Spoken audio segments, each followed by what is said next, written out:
దగ్గరకు వచ్చి ACB gate దగ్గరకు వచ్చి అయితే ఏసీబీ అప్పటిదాకా కూడా ఎవరేమనలే మీరొక్కరు రండి సార్ లోపలికి రండి అని చెప్తే నేను ఒక్కరిని ఎట్లా వస్తా అడ్వకేట్ కూడా వస్తాడనేటువంటి మాట ఆయన చెప్పడం జరిగింది. అయితే విచిత్రం ఏంటంటే ఇదే కేటీ రామారావు గారు హాస్యాస్పదమైనటువంటి చర్యలకు దిగుతా ఉన్నాడు. ఎట్లా మన బడిపోరగాడు నేను ఇళ్ళకి నేను రాను వాళ్ళకి రాను నేను ఎట్లా వస్తా ఆడికి పోను నేను నాకు మంచిగా అనిపిస్తలేదు ఆడికి నేను రాను అంటే వాళ్ళు మా అయ్యగాని రా బాబు మా అయ్యగాని రా బంగారు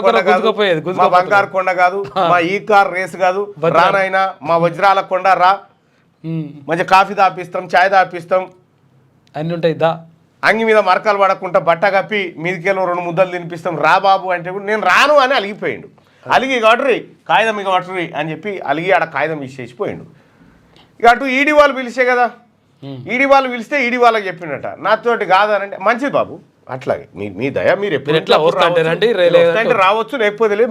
మేము మాత్రం పొరపాటున ఒక మాట కూడా అనం నీ ఎందుకంటే చెంప కూడా గిల్లం ఇట్లా గిల్ల కూడా గిల్లమయ్యా నువ్వు నీ ఇష్టం ఉన్నప్పుడు రావచ్చు అనగానే కేటీ రామారావు గారు ఈ కేసుకు సంబంధించిన క్వాష్ పిటిషన్ హైకోర్టులో పెండింగ్లో ఉంది కాబట్టి అది పెండింగ్లో ఉన్నది కాబట్టి ఎందుకున్నదనే తర్వాతగా ఉన్నది కాబట్టి ఆ కేసు తేలేదాకా నేను రాను పో అని అటుపోయిండు.